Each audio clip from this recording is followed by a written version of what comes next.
Hello everybody and welcome to this webinar. Firstly, I have some apologies. We're not going to be able to use our webcams today. We've had some technical difficulties this morning, so my apologies for that. Hopefully everybody can hear me, and unfortunately you can't see my face. Okay, so this webinar is Employment and HR Challenges During COVID-19. My name is Jean Boyle. I'm a partner in the employment team at Stone King. I'm going to be leading this session.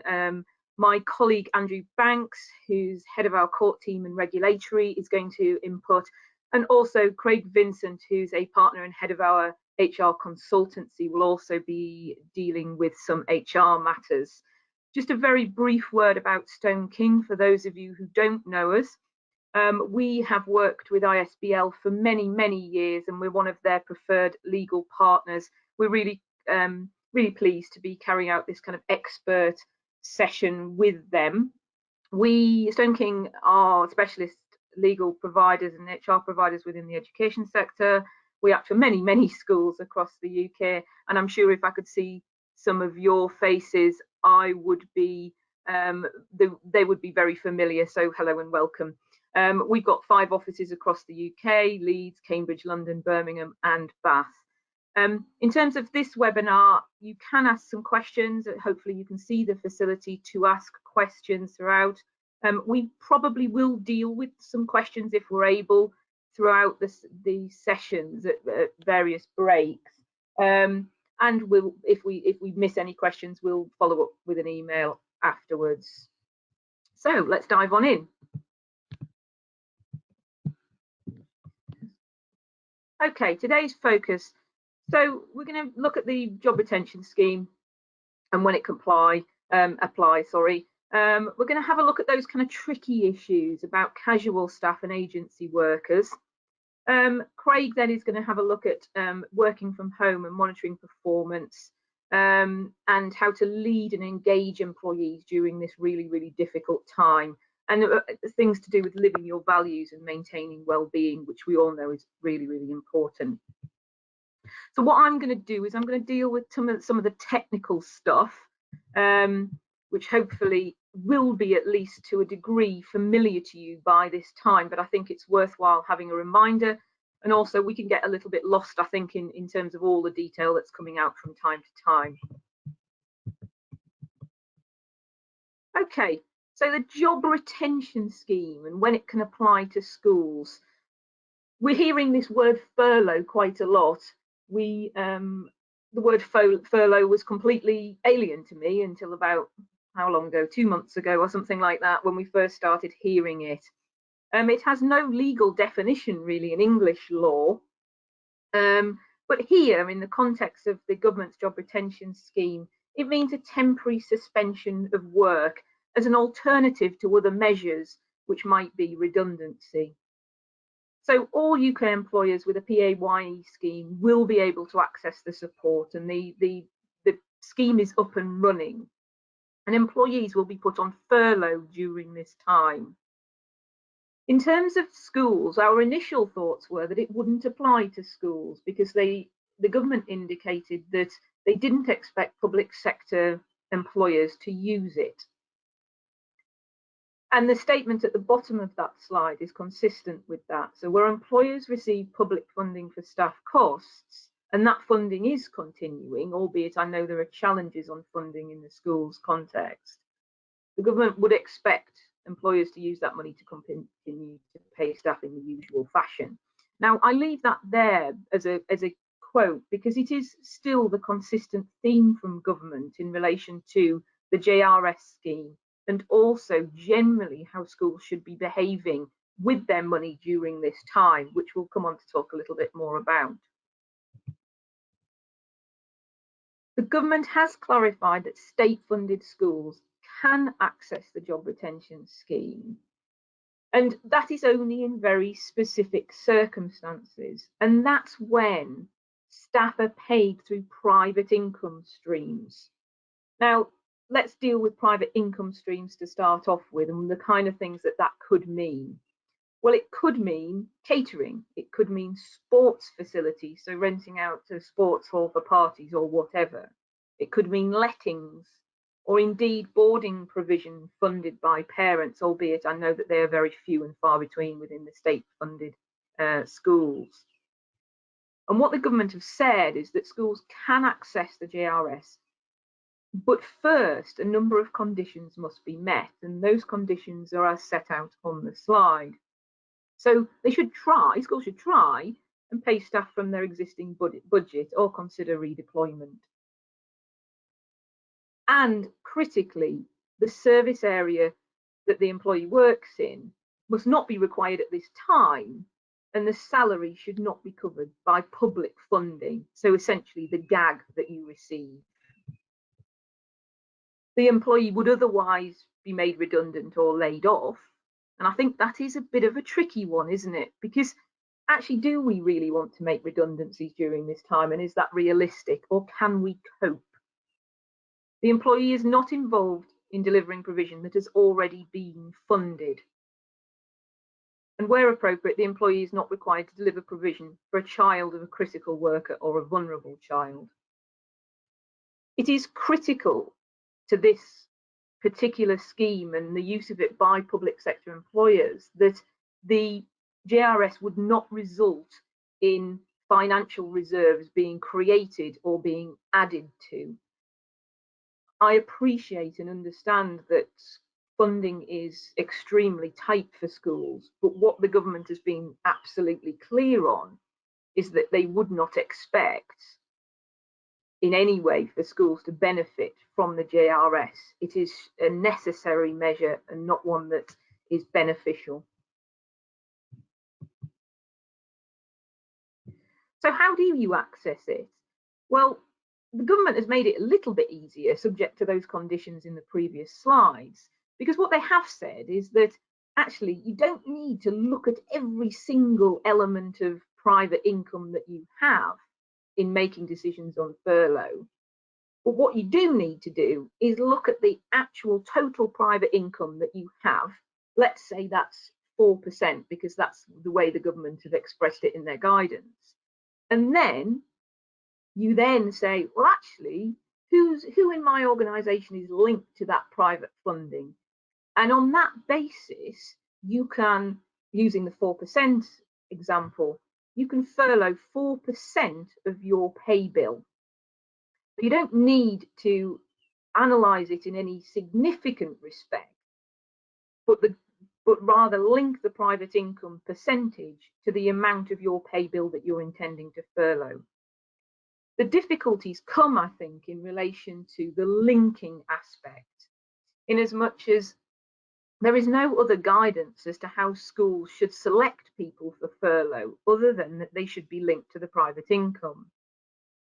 I think what I would suggest is that if you are considering furloughing staff in any context, whether that be state schools, independent schools, or indeed the private sector, the employers make a detailed note and keep that detailed note of why that particular individual or group of individuals is being furloughed.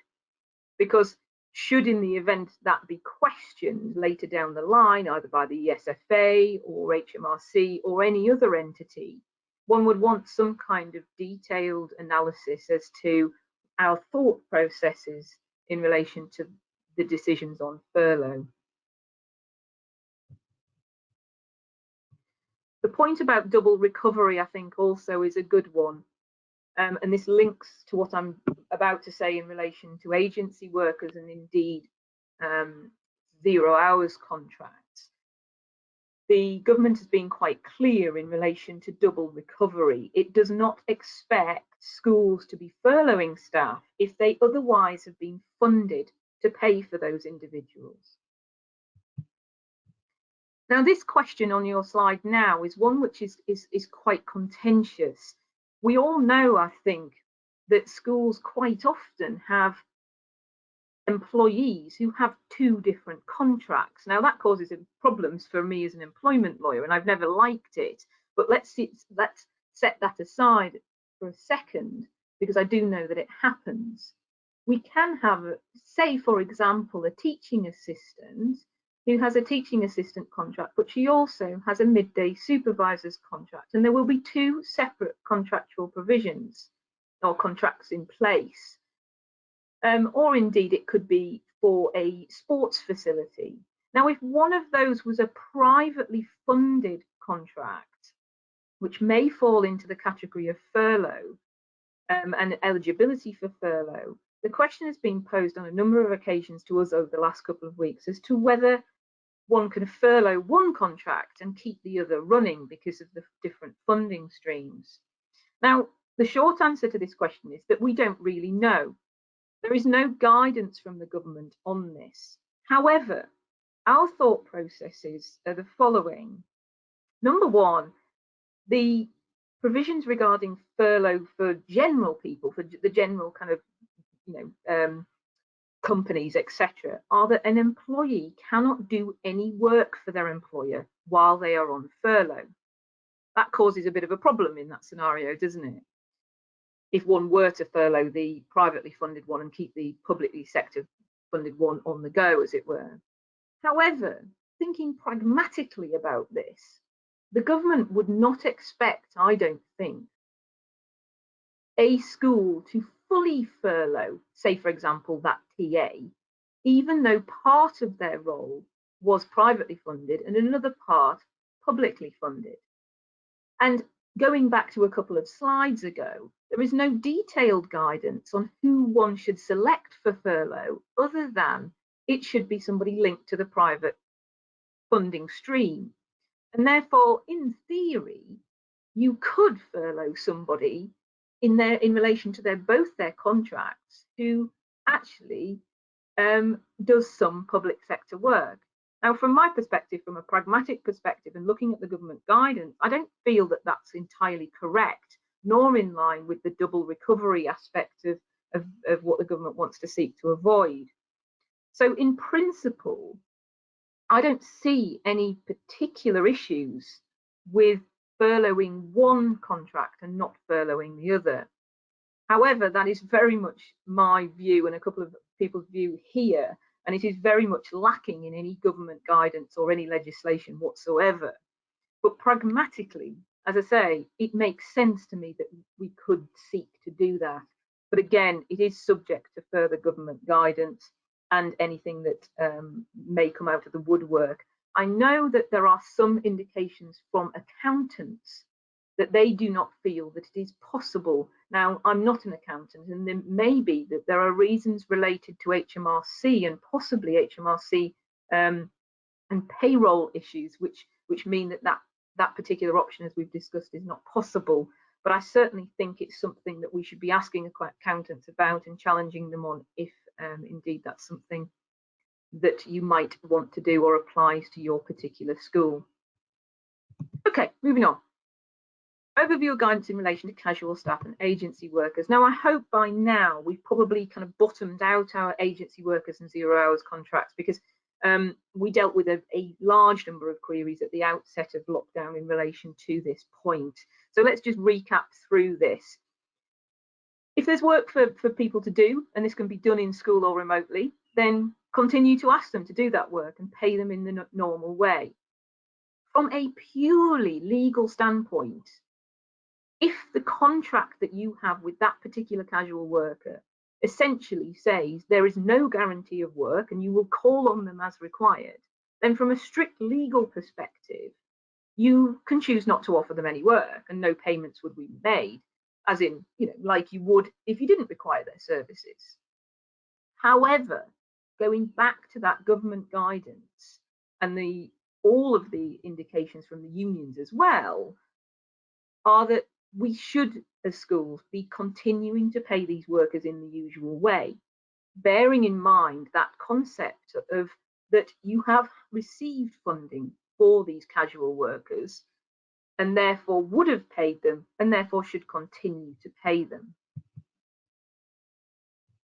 So just to drill down a little bit, so obviously those who you've already offered work to, such as possibly invigilators for exam season, should be paid as normal, because you're probably under contractual obligation to pay them in any event. But workers that have not been offered further paid work, if they would have been engaged had there not been any school closures, our advice is that they should also continue to be paid And that's not legal advice necessarily, but it's advice which is consistent with how the government expects you to behave. Bearing in mind that one would imagine following the kind of fallout from this, there will be some analysis by the ESFA or otherwise, depending on whether you're an academy or not, of how budgets were kind of spent during this time, and that's probably during an audit process. However, there are risks, obviously, of taking this approach, and one would want to make sure to say that it is a goodwill gesture as opposed to any kind of contractual entitlement, nor indeed giving those individuals any kind of contractual rights or promises. One of the questions that I've been asked, which isn't on the slide, and it came through this morning actually, was what if the government push exams to August? And we've already paid our invigilators because we're jolly nice, and we've already paid them for the work that they were going to do in May and June. But we need them in August. Well, that's a really tricky one, isn't it? Because we don't know what the government's going to do. I suppose there's a couple of aspects of this. Number one, I think one would be going to those invigilators and saying, come on, look, we paid you for May and June. We now need you. You've basically been paid for doing nothing. Please, can you come in and help us? Over and above that, other than using existing teachers, which of course that would be during the summer holidays, then I think it's a really tricky one, which that's why I think when you're dealing with casual staff, and indeed you are paying them for this time, there's really an element of goodwill and an element of just trying to be clear about the reasons you're paying them for this period, even though they're not working in most circumstances. I think also one needs to look at the long-term relationships. If you still need to call on these casual workers in 6 months, 3 months time, then you want to preserve that relationship and think about the best way to do that. Okay, agency workers. The government has issued specific guidance in relation to agency workers. Part of you've probably seen the PPN Note 2, snazzily titled, I know.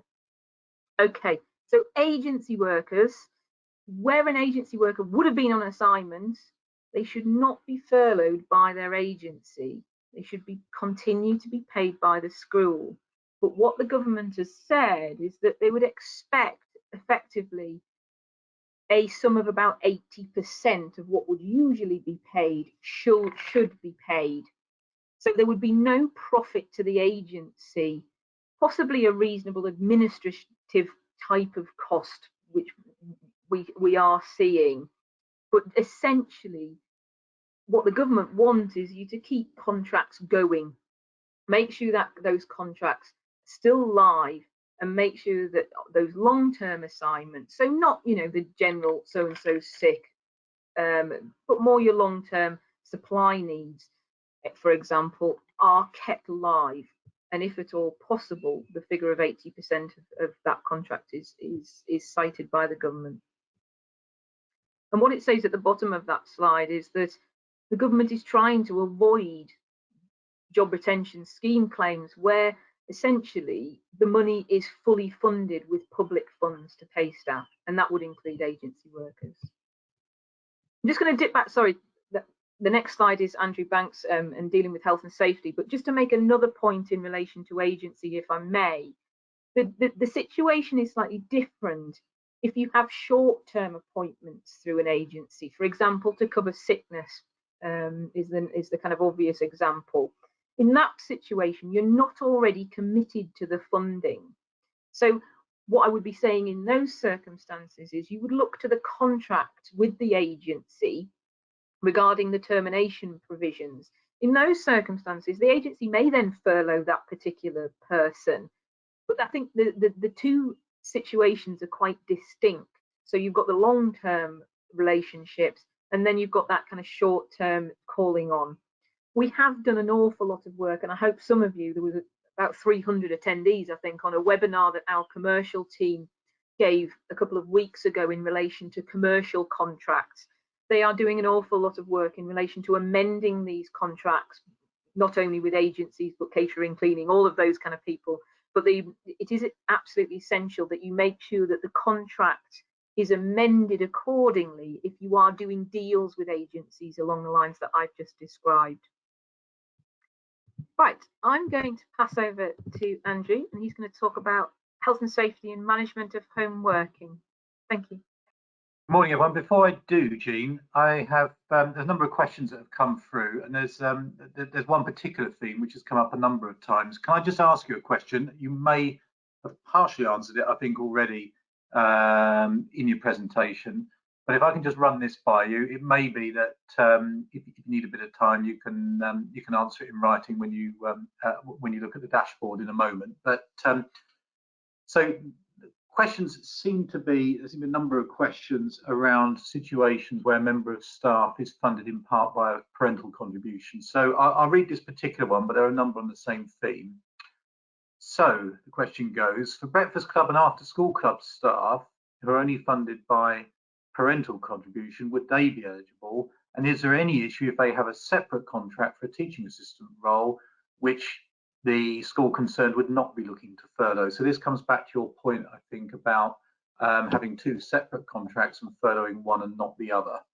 Yeah, I mean, in principle, I think that the breakfast club contract could be furloughed, always bearing in mind that the issue needs to be looked at as a whole in relation to that particular school. So although potentially the breakfast club contract could be furloughed, if that then takes the school over their limit in terms of private funding that they receive, then they wouldn't be able to furlough. So the starting point is starting at a high level to look at how much funding that school as an entity receives from private income, and then running that down, say, for as I used in my example, 4%, then saying, okay, we can furlough 4% of our pay bill, and then start drilling down into particular individuals. But that particular point, so yes, in principle, subject to that caveat, yes, you could, I think, furlough the breakfast club contract. Again, you know, we don't know the answer to that kind of separate contract issue, and there isn't an answer. But my view pragmatically is that a lot of schools are separating contracts out like that. But one, you know, I think there does genuinely need to be two contracts. You can't invent two contracts. There has to be two to start off with. Thank you for that. There's a number of other questions that come through. I can't ask all of them now for reasons of time, but we can deal with those in correspondence afterwards. But one more issue which has come up more than once is in relation to invigilators. And the question has been asked, do you have a view on the idea of paying a retainer, in quotes, of say £100 for invigilators? Interesting. Yeah, I mean, in principle, I see no reason why. I suppose my initial thoughts are that might cause some problems in relation to contractually, what actually is that for? I mean, the historical problem has always been with invigilator is that what is their employment status? What are they? And quite often when I talk to schools about invigilators, they just say, oh, look, you know, they might be employees, they might be workers, let's just not go near it because, you know, we don't really want to address that. It works and they're happy. So I think pragmatically, if paying a retainer means that those individuals continue to be happy, continue to want to come back year in, year out, then I am content with that approach. I think that there may need to be some kind of analysis of what actually that is in terms of the contractual relationship, and that will depend on an individual school and the relationships with invigilators. But in my experience, people tend to be happy as long as they are treated well, and that sounds like the school is trying to treat them very fairly and very well. So that would be my view on it. Okay, thank you very much indeed, Jean. Thanks, Andrew. Well, hello, thank you. Well, hello everyone, my name's Andrew Banks. I'm a partner in the regulatory team, and in the education sector, most of the work that I undertake relates to representing schools and multi-academy trusts' interests in defending health and safety prosecutions, and also I'm very often involved in representation at inquests. This is a very short section, and it's almost like a commercial break really between employment and subject matter, and what it amounts to is a very simple and brief overview of the health and safety aspects to managing increased numbers of people at home. It is brief because, of course, most of you have already been managing people at home for some weeks now, and you'll have processes in place. And to many of you, this will probably be a brief and friendly reminder. First of all, just a bit of law, and one thing to keep in mind throughout all of the period of time that you're managing people at home. And it's the only bit of law really that I'm going to refer to in any detail at all. Under the Health and Safety at Work Act, your primary duty is to ensure, as far as is reasonably practicable, the health, safety and welfare of all your employees. And that's the central thing that you must keep in mind when you're managing people at work, whether they're working at school or at home, because the legislation is not location specific. And in terms of specific issues at the current time, a number to focus on, but it seems to me there are primarily three areas to consider, and we'll just look at each of them in brief. Firstly, lone working. In terms of lone working, which is probably a practice which is moderately prevalent in schools, but certainly nothing like on the scale at the moment, you should have in place, in any event, a lone working policy.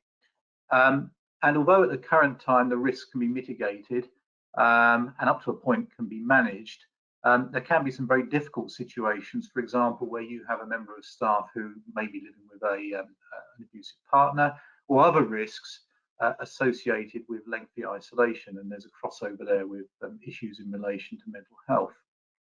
In simple terms, the solution, insofar as there is one, or the mitigating solution, is to ensure that there is a clear line of contact and communication with all your members of staff, that staff are contacted at certain times of day as and when required, that they have contact details for their line manager or other people that they need to keep in contact with.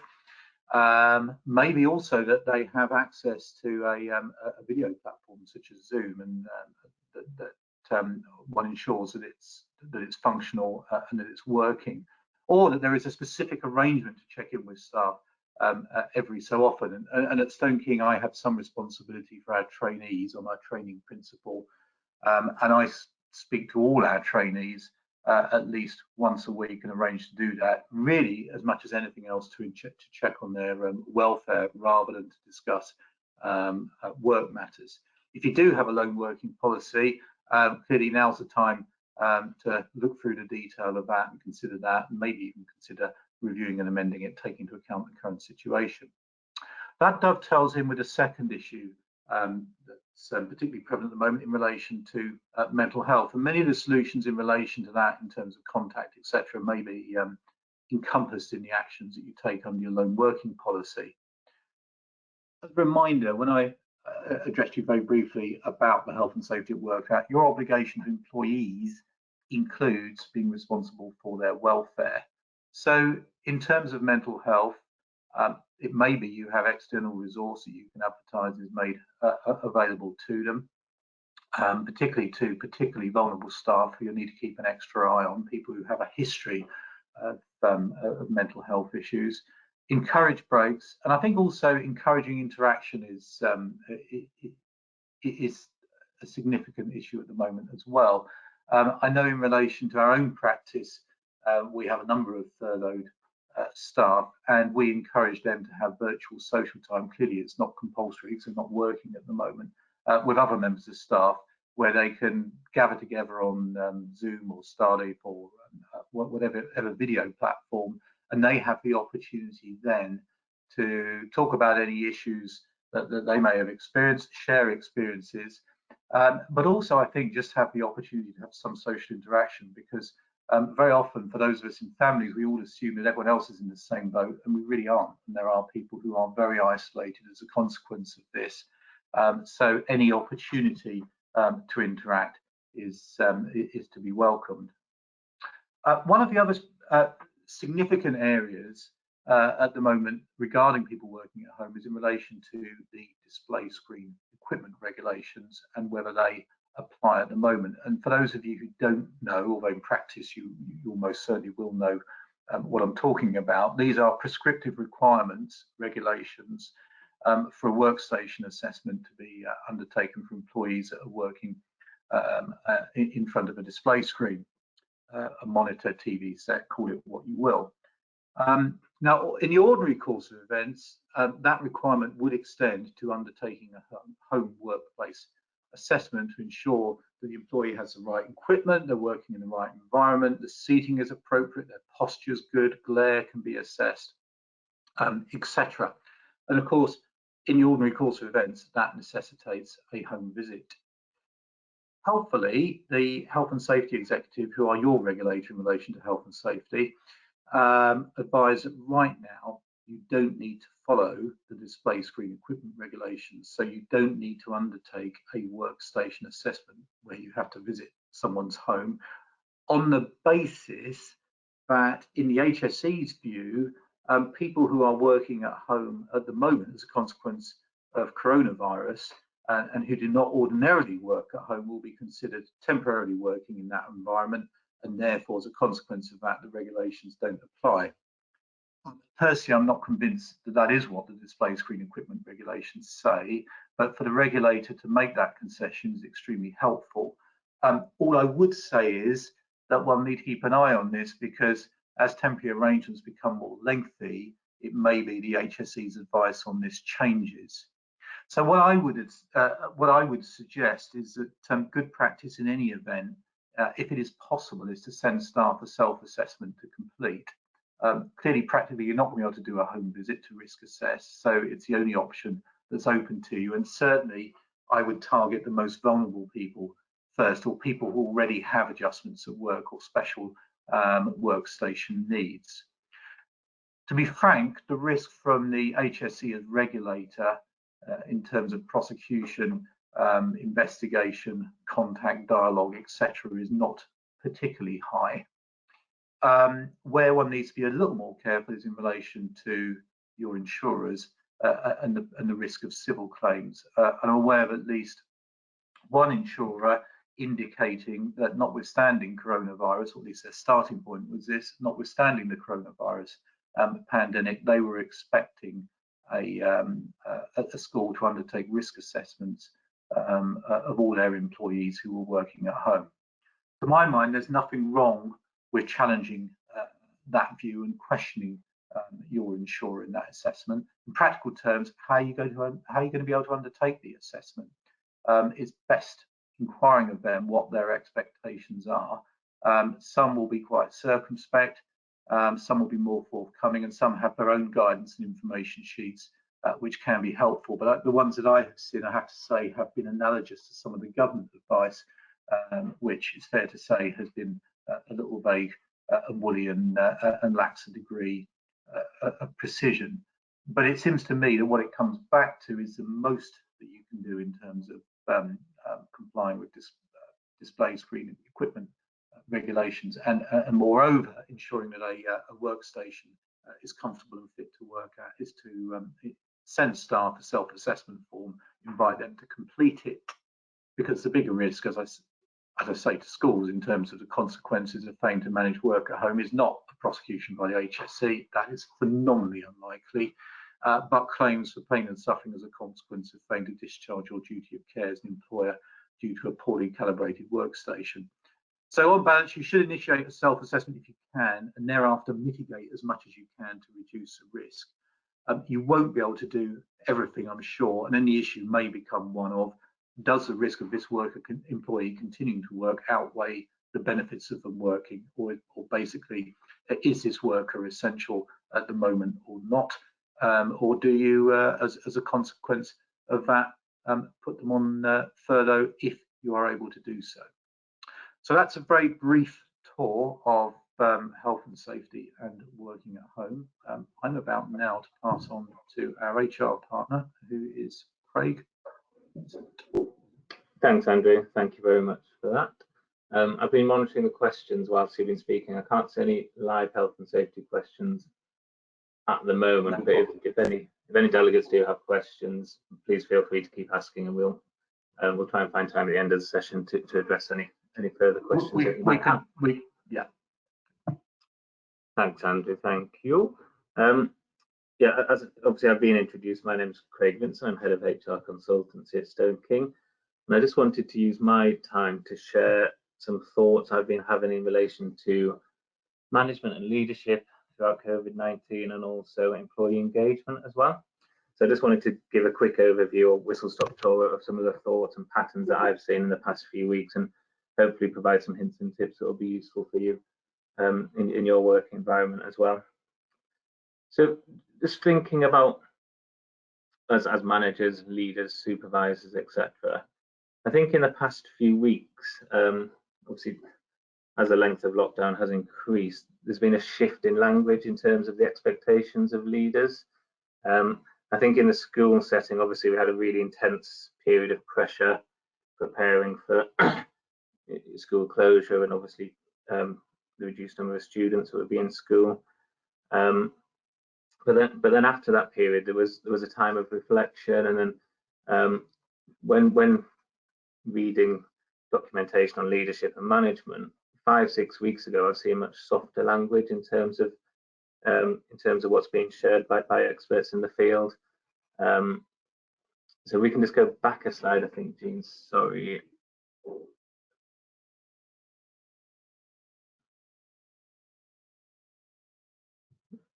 Thank you. Yeah, so the softer language we were seeing in the early weeks of lockdown, if you like, were quotes such as "none of us have been through this before, go easy on yourself." And I've seen quotes that are displayed on the screen there. There's no playbook for what to do in the face of a pandemic as a leader, encouraging flexibility and being adaptive. Clearly, safety first is a message that has continued throughout. But I think as times increased, in the education sector and certainly other sectors, if we look on the next slide, the kind of language being used by experts in leadership and management now is much stronger. So just if we go on to the next slide, thanks, Jean. Certainly in the last week, I've seen a bit of a shift in pattern, shift in the language. Crisis does not build character, it reveals it. Educate yourselves, things are changing constantly, keep up. So I just wanted to try and open with some reflection on your role as a manager and leader and the type of pressures you're facing as well. Obviously, ISBL provides a fantastic platform for sharing best practice for school business leaders, which I've certainly been taking note of in recent weeks, especially through Twitter and other platforms. And there's a lot of best practice sharing, and a lot of emphasis in terms of we're all in this together as school business leaders, which is very much the case. We're all following the same guidance from the government. We're all reacting to news from the government, from trade unions, etc. And that approach is really, really helpful. But there will be certain aspects of your role as a leader and a manager that are very, very specific and individual to your school that haven't gone away. So I've been speaking to school business managers who are telling me actually they're busier than they've ever been, and the pressures in terms of budgeting, restructure, recruitment are still there. So I just wanted to acknowledge that finding your balance as a manager, of a leader, speaking to your mentors, speaking to your colleagues can be really, really important throughout this period. That period and time for reflection is really important as well as a leader in these times of crisis. So I think my overall message in terms of leadership is to continue to be reflective, continue to give yourself lots of credit. We've all achieved an awful lot in the past 5 or 6 weeks as well.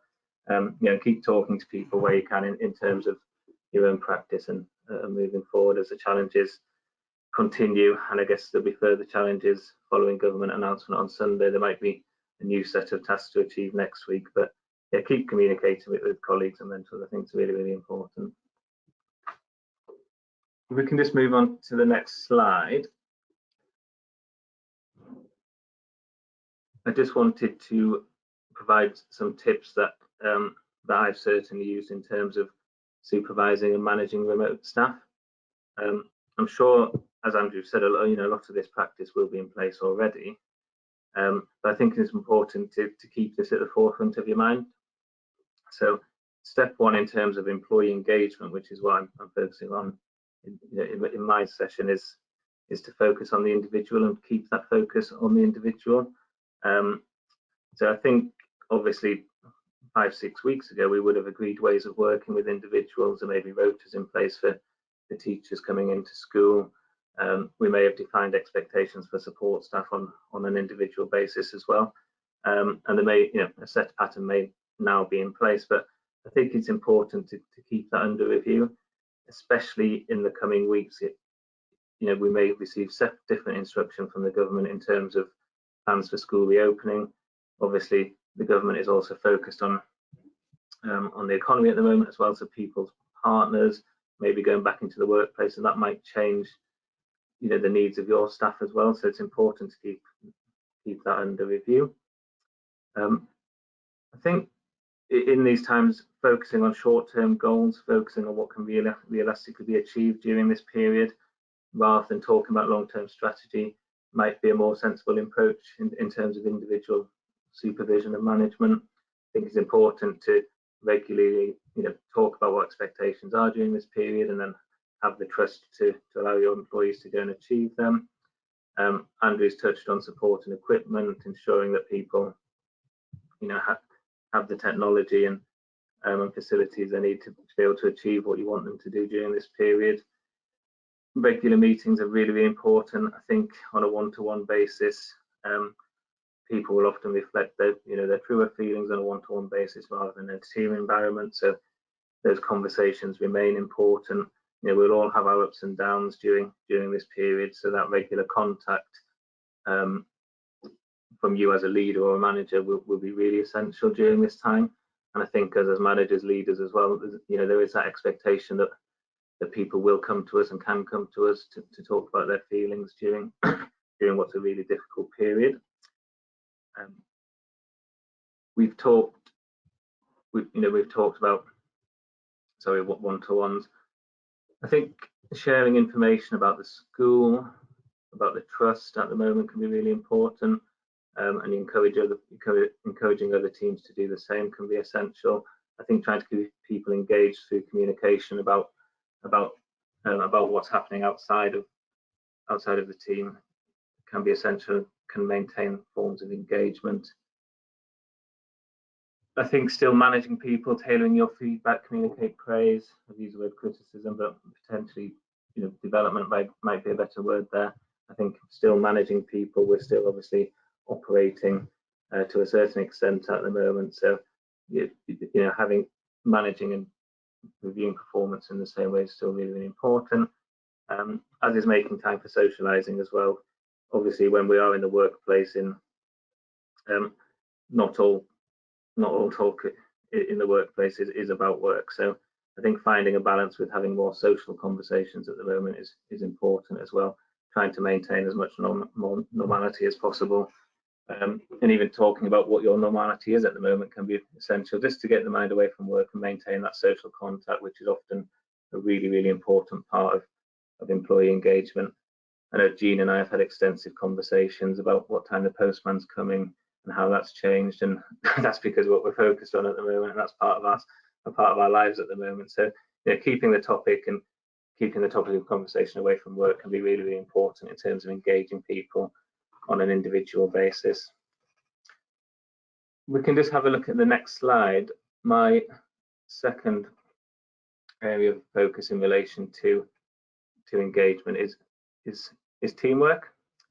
I think again, you as managers and leaders can encourage your schools and multi-academy trusts to get teams together as much as you possibly can.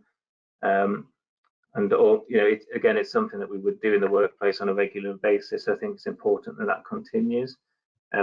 Clearly, face-to-face communication will always be preferential in terms of teamwork, but I think if we can do this on a virtual platform, it's really, really important in terms of maintaining team relationships and fostering trust amongst team members, which is a really essential foundation for teamwork.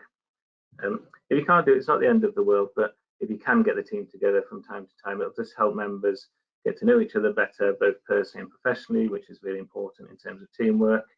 And also, you as a leader, I think there's still expectations to continue to create those shared visions and maybe a set of guiding principles about how the team will work during this time as well. And people will be looking to us as managers and leaders to set those objectives for us.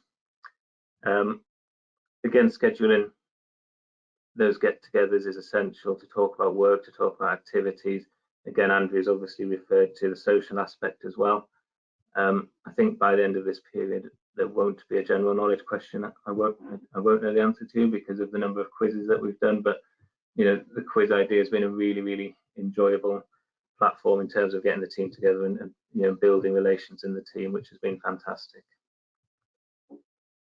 Secondly, in relation to teamwork, I think during where we are at the moment, it may be advisable to focus more on task and process rather than longer term goals and roles. I think it's essential that you as a leader at the moment seek to align the team goals, probably on a shorter term basis. It might be on a weekly basis. We might not know what's coming each week at a time at the moment, so the focus might be on task and process and who's taking responsibility for what at the moment, rather than the usual way that we might work in terms of focusing on longer term goals and roles of individuals. We've talked about communication a lot in this seminar. Obviously, communication in virtual teams, if you like, is a lot less frequent, and I guess it is less productive than the regular face-to-face contact that we usually have on a day-to-day basis. So I think it's important that you as a manager or leader, which you may have, I'm sure many of you have done already, create a charter that I guess establishes how we're going to communicate during this times, and which technology we're going to use for each form of communication as well. For example, you may be using Zoom or Microsoft Teams for more formal work meetings and for social functions, but in addition to that, you might want to use WhatsApp to maintain social content as well. So you might just have to set out the boundaries as to what team meetings are for, what the WhatsApp group is for as well. But communicating and bringing a team together in these times is really important. And choosing the best technology for each platform is essential. In terms of thinking about how we usually work, a lot of our work can be done in a coffee break or at the water cooler. That's sometimes where we have some of our more productive tasks on a one-to-one basis. So if we can create that that coffee break, less formal team environment, that might be really helpful in terms of employee engagement at the moment. We might use defined meetings for team building and coffee breaks purely to focus on team development, purely to focus on keep people up to date as to what's happening with one another at the moment, and actually share best practice and share tips as to how we're each working at home. Again, all with the overall idea of achieving as much team engagement as we can. For you as leaders and managers, I think many of us have felt this at the moment. We can't do everything on our own, so where you can foster a shared leadership approach, I think that's really essential. Where you can, as a leader, I think it's important to find ways to get others involved in leading the team. You might assign certain aspects of your role to other individuals, or you might ask people to look at certain projects or certain special initiatives at the moment, just with the idea that you can't do everything as a leader. And hopefully by increasing the leadership and sharing that out amongst others, you'll also increase engagement, but most importantly take some of the burden off your shoulders, which I'm sure there's quite a lot of at the moment, and a lot of people looking to you for advice and expertise on all sorts of topics at the moment. And again, the final bullet point there, we've talked about discussing individual challenges with people at home at the moment. If we can just move on to the next slide. The final tip is how to use employee engagement to impact on performance. Clearly, in schools, there's a direct link between individual performance and the achievement of the school. If during this period, and if we are having shorter term goals, achievement of shorter term goals can certainly increase confidence. And providing feedback on the importance of people's roles and their jobs will certainly have an impact on how they're engaged with you as a school at the moment. It might be that you revisit some of the longer terms you have, the longer term objectives you have in place traditionally through performance management, and amend them to become more shorter term goals during this period. I think having clear objectives and regular updates on possible changes to those objectives will really help ensure employees remain focused, hopefully engage energy, and I think most importantly, at the moment, maintain that sense of purpose in relation to their role within the school. In terms of openness and honesty, that bullet point is in there as to whether, so in relation to the times where you might have to drive performance in a more significant way. It can be a really difficult message, especially in times of crisis, but the reality, for all organisations at the moment, is that it will be the performance of its individuals that drives succession of the school, of an organisation. So keeping that focus in place and keeping conversations in relation to performance, although they might need to be managed in a slightly different way, is still really important at the moment. Clearly, COVID-19 has created huge disruption for all of us, and a lot of the advice I've been reading at the moment is how we should be doubling our own efforts as leaders and managers in relation to recognition of achievement and performance. Schools are achieving some phenomenal things at the moment, and you as leaders and managers should really be going out of your way to look at how we can double those efforts in terms of recognition. As a basic concept, recognition clearly motivates people, but also can serve as a strong signal to other people as well.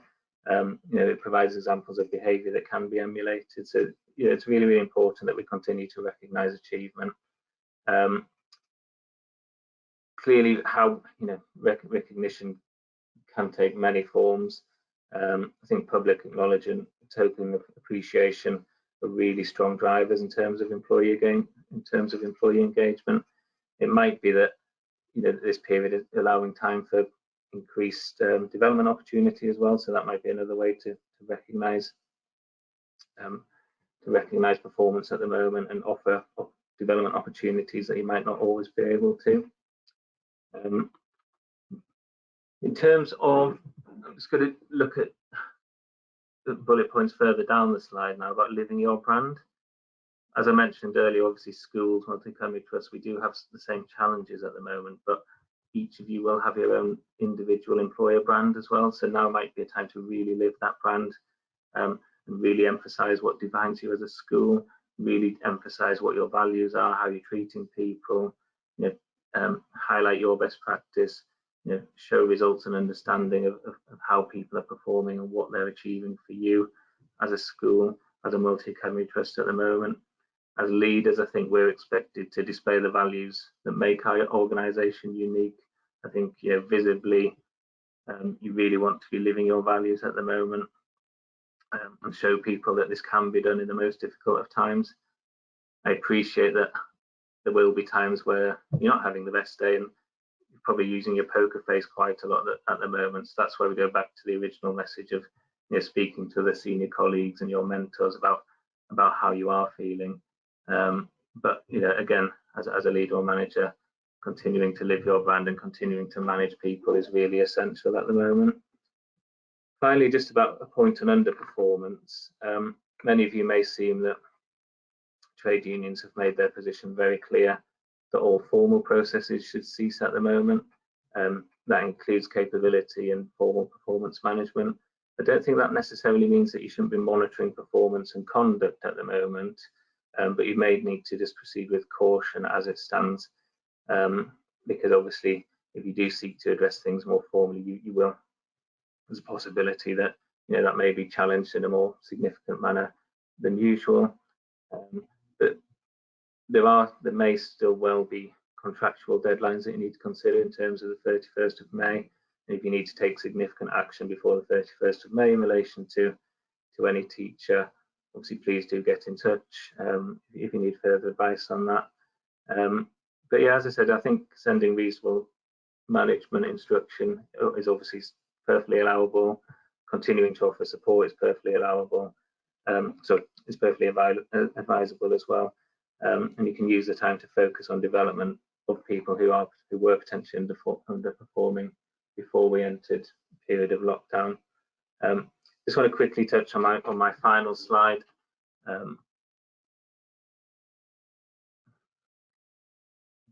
There's complete bias there because I'm a Liverpool fan, but I just wanted to share some word of leadership from Jurgen Klopp. We will be sharing the slides after the session, but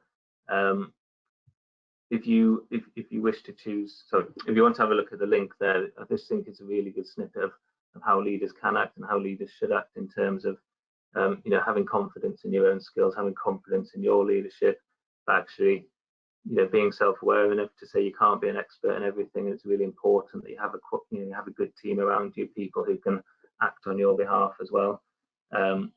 Clearly people in your team will have better knowledge in other departments than you do, and there's no problem with admitting that, especially during times of crisis. So just a bit of final advice is to have a look at that clip after the session when we send the slides across, and hopefully that'll assist with your leadership during these times.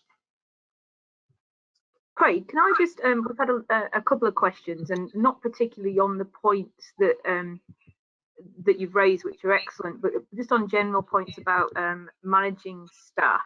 Do you have a view in relation, we've had a couple of questions about staff being afraid to come into school, and either returning if the schools do return, and or just coming into work on rota. Do you have a view from an HR perspective in relation to how to manage staff who just as frightened to come into school? Yeah, we've been asked this question a lot, and I think the first thing is to understand the individual circumstances in detail and why they're feeling that way. I think again, as I said earlier, people will come to you for, I think there'll be expectation that you as managers and leaders will be asked those questions and have to deal with these situations. I think, yeah, as I said, talk about individual circumstances, understanding why not, but where you need to, we've given advice in relation to the formal position as well. And if after that investigation, there's no valid reason, if you like, in terms of, in terms of government advice, in terms of your own policy as to why they can't be in the workplace, potentially address that through things like unpaid leave. It's difficult. It's a really difficult situation. Obviously, there's a lot of anxiety around at the moment, but the procedural position is if there's no valid reason for non-attendance, there are things within the policy that you can use to try and encourage that. Unpaid leave, certainly being one that I've discussed with a couple of schools in the past week or so. Thanks, Craig. I think that's also, there was a question about what happens if we've got people who are on maternity leave at the moment and are due to return either in June or whenever the schools go back, or indeed in September, but are unable to do so because they don't have any childcare, either because they're relying on parents or elderly parents or whatever. I think my technical view would be to look at the other types of leave that you can give them, and think about unpaid leave, family leave, extensions to all kinds of different other types of leave. But fundamentally, going back to first legal principles of kind of the employment relationship, if they're not willing to attend work, then there's some difficulty there with the employment relationship. But we are nice, we're schools, aren't we? We try to do the best for our people. So I think there needs to be some consistency as well in relation to your approach, because I think there will be a number of employees with similar issues, and we're seeing that not only in the education sector but across all sectors, that will be an issue. But of course, we don't know what's going to happen. We don't know when schools are going to go back, of course, and hopefully we might know a little bit more over the weekend. Craig, did you have any further comments on that one? No, I completely agree. Obviously, you want to show as much empathy and support to employees as you can at the moment, but again, there's also the realities of policy and procedure and financial reality as well, I guess. People aren't willing to work, then you may need to look at other options, because ultimately, if they're not willing to work, we'll have to look at some cover arrangements, which may inevitably end up costing the school more money. So yeah, I think accessing separate policies may be the most appropriate thing at the moment. Thank you very much for that, and thanks everybody for their attention and their really insightful questions. Hopefully, while Craig's been speaking, I have answered quite a lot of them, but if I haven't answered any, I can see a couple have come in while we've been speaking, I will answer them separately. All our details are on screen at the moment. Please do get in touch. And I know I've put my details in a couple of the answers to the questions. We're more than happy to answer any follow-up questions. As you're probably aware, we are doing another webinar next week on return to school and the challenges, and we've obviously touched on that a little bit in the last couple of minutes. We'll be doing a whole webinar next week where we'll have to wait and see what we talk about, and much will depend on what the government intends to do. So thank you so much for your attention and your time today.